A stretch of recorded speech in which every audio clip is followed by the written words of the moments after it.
इस प्रकार भगवान ने कंस का उद्धार किया। चारों तरफ भगवान की जय जयकार होने लगी। मथुरा में आनंद छा गया। भगवान सीधे कारागृह में गए, अपने माता पिता को बंधन से मुक्त कराया। अक्रूर जी महाराज भगवान की छटाओं को देख के आनंदित हो रहे थे। इधर भगवान ने उग्रसेन महाराज को राज सिंहासन पर बैठाया, राज तिलक किया। चारों तरफ आनंद हो रहा है। देवकी और वसुदेव ने अपने बेटे को देखा तो आनंदित हो गए, मन प्रसन्न हो गया।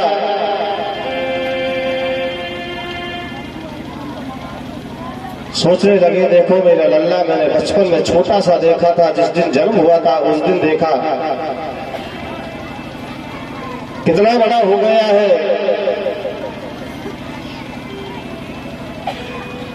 यज्ञोपवीत संस्कार कराने लगे। भगवान से पूछा कि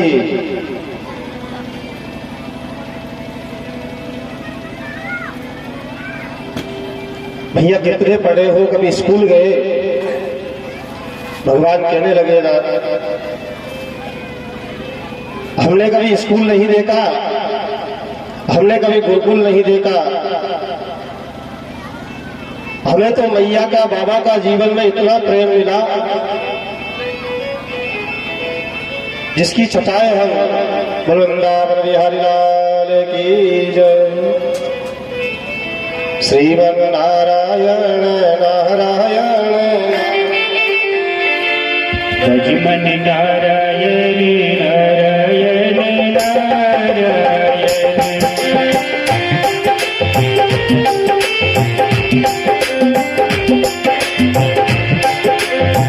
दोनों हाथ उठाके बोलो नारायण नारायण नारायण नारायण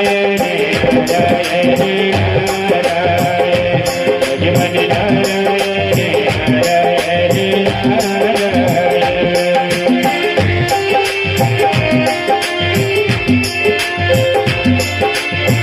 वेद व्यास की भागवत गीता, वेद व्यास की भागवत गीता, तुलसीदास की रामायण। नारायण नारायण नारायण श्रीमन नारायण नारायण नारायण। नारायण दीन दयाल जगदीश हरे। नारायण दीन दयाल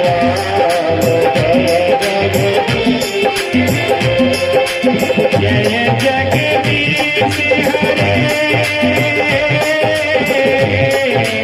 जय जगदीश हरे।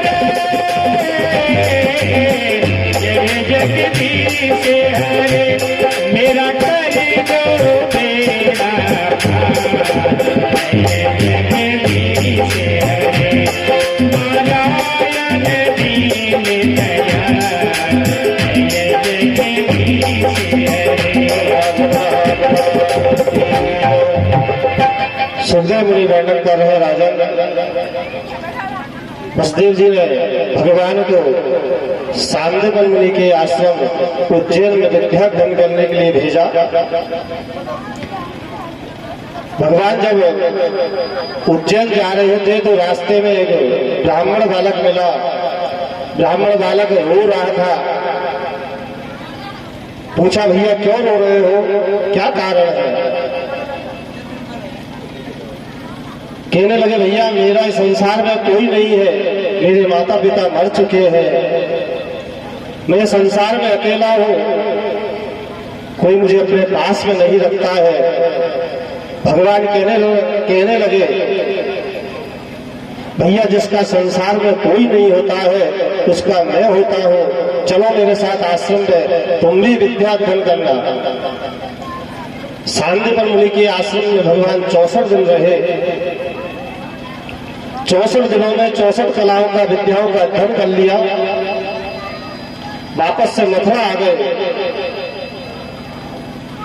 सुखदेव मुनि वर्णन कर रहे, राजन, मथुरा में जैसे ही वापस आए, एक दिन की बात है कि भगवान झरूटू में खड़े हुए हैं, नेत्र से अश्रु धारा बह रही है, मन उदास है। आज भगवान को वृंदावन की याद आ रही है, मन में विचार कर रहे हैं, मुझे वृंदावन से आए बहुत समय हो गया, मेरी मां कैसे रहेगी, बाबा क्या कर रहे होंगे, मुझे आज तक कोई समाचार नहीं है कि वृंदावन में क्या हो रहा है। मन मन विचार कर रहे हैं, नेत्र से अश्रु धारा बह रही है। उसी समय क्या हुआ कि बृहस्पति जी का परम शिष्य उद्धव वहां आ गया।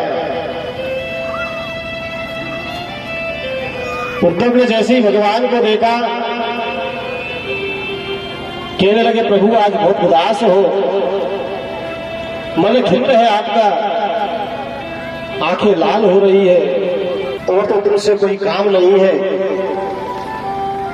पर एक काम है, अगर तुम कर दो तो मैं तुम्हें बताऊं। उद्धव कहने लगे, प्रभु आपके काम के लिए कौन मना कर सकता है, बताओ। उसी समय भगवान ने एक चिट्ठी लिखी, उद्धव से कहा, उद्धव तुम मेरे परम मित्र हो, थोड़ी सी कृपा कर दो कि आप वृंदावन में जाओ और जाके मेरे माँ के, मेरे बाबा के समाचार मुझे सुनाओ कि वो कैसे हैं, गोप ग्वालवाल कैसे हैं, वो मुझे याद करते हैं या नहीं करते हैं, मुझे भूल तो नहीं गए। उद्धव परम ज्ञानी है, बृहस्पति जी का परम शिष्य है,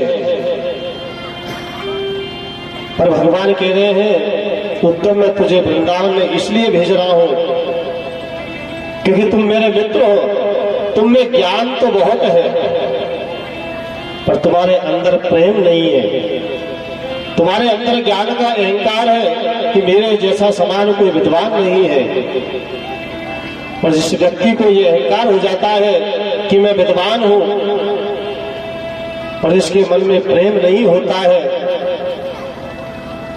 उसकी जितनी भी विद्वत्ता है वो सब नष्ट हो जाती है। उद्धव ने जैसे ही सुना कि मुझे वृंदावन जाना है, ग्वाल वालों से बात करना है, मन ही मन सोचने लगे, मैंने कहा भगवान से पूछ लिया,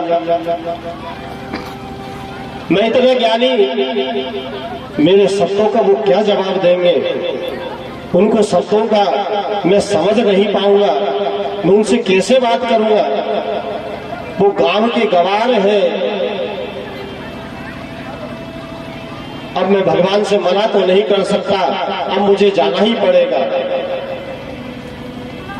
सुखदेव मुनि वर्णन कर रहे, राजन जैसे जाने के लिए तैयार हुए उसी समय भगवान ने कहा, तब ऐसे मत जाना, ये मेरा पीरा दुपट्टा है, इसे कंधे पे रख के जाना, अगर ये दुपट्टा तुम्हारे अंग पे नहीं रहा तो लोग तुम्हारा सम्मान नहीं करेंगे, लोग तुमसे बात नहीं करेंगे। उद्धव रथ में बैठ गया, मनी मन विचार कर रहा है, अब मैं उनसे कैसे बात करूंगा, ना तो उनकी बात मेरे समझ में आएगी, ना मेरी बात उनके समझ में आएगी। ऐसे विचार करते करते उद्धव वृंदावन में पहुंच गया। वृंदावन में देखा कि वट वृक्ष के नीचे गोपियां खड़ी हुई है, एक जगह इकट्ठी वार्तालाप कर रही है, सामने से रथ को आता हुआ देखा, एक दूसरे से कहने लगी, लगता है अब तो कन्हैया आ गया। हमें तो ऐसा लग रहा है ये कन्हैया का रथ है, आज तो उसको हमारी याद आ गई। जैसे ही रथ पास में आया तो देखा उसमें कन्हैया नहीं है, और कोई है। उद्धव जी नीचे उतरे, गोपियों के पास ले गए। गोपियों, ये वृंदावन है। गोपियों ने कहा हाँ ये वृंदावन है, आपको कहाँ जाना है? मुझे नंद बाबा के घर जाना है, उनका महल किधर पड़ेगा? क्यों? मैं मथुरा से आया हूं, मुझे कृष्ण ने भेजा है उनके समाचार लेने के लिए कि वो कैसे है। जैसे ही गोपियों ने सुना, अच्छा आज मुझे याद आ गई कि मेरे माता पिता कहीं वृंदावन में रहते भी है। अरे वो तो कह के गया था कि परसों आ जाऊंगा, पर परसों बीत गए, अब तक उसे याद नहीं आई। आज मुझे याद कैसे आ गई? और याद भी आई तो ऐसी, खुद नहीं आया और अपने मित्र को भेजा है। भैया ये बात बताओ, उसने और कुछ नहीं कहा, सिर्फ यही कहा कि नंद बाबा यशोदा के समाचार लेके वापस आ जाना। उद्धव ने कहा हाँ कहा था। कहने लगे गोपियों को समाचार लेके आना, वो कैसी है, हमारे लिए कुछ भेजा उन्होंने? तभी उद्धव को स्मरण आया कि हाँ भगवान ने एक पत्र मुझे लिख के दिया था, कहा था ये गोपियों को दे देना। उसी समय अपनी जेब में से पत्र निकाला, कहा गोपियों ये तुम्हारे लिए भगवान ने पत्र भेजा है, कहा ये गोपियों को दे देना।